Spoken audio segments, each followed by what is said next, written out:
All right, so here we go. Today we have something I have done before but not done in a while. This is the Field Marshal EE3,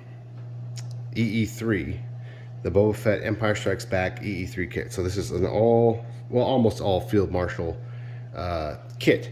So we have,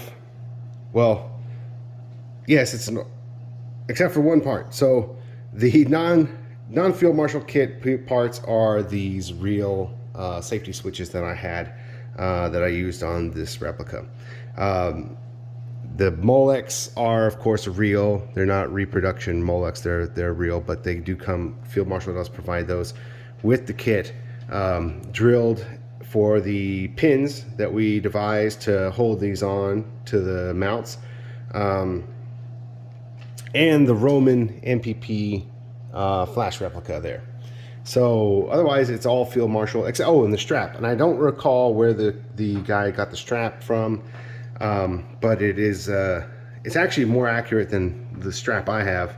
The strap I have is a Potomac made one, but this one looks to be a bit more accurate as far as construction and method and length and everything. So this one is actually a little bit more accurate to the prop.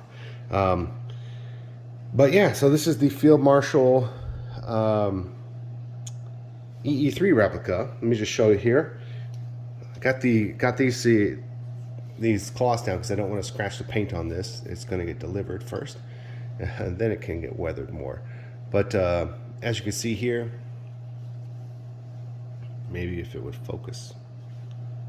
Let's see. Will you focus? What's going on here, buddy? Oh, there you go. All right, so this is it. Got your Hunter scope replica. Let me just flip it over here. Yes, this one is like this on purpose because there's one photo you can see with it in the Bespin freezing chamber scene, and you can see Boba Fett holding it, and you can see this greebly like this and this greebly like oriented just like that.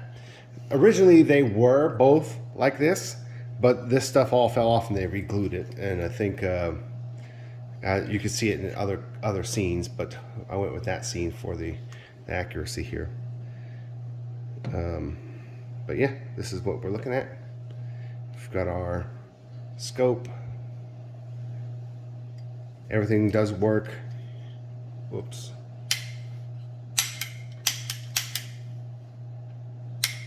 You can't open the breech, but this one's kind of tight and it doesn't rattle, so I don't recommend opening it. Just leave it closed. There's no real reason to open it.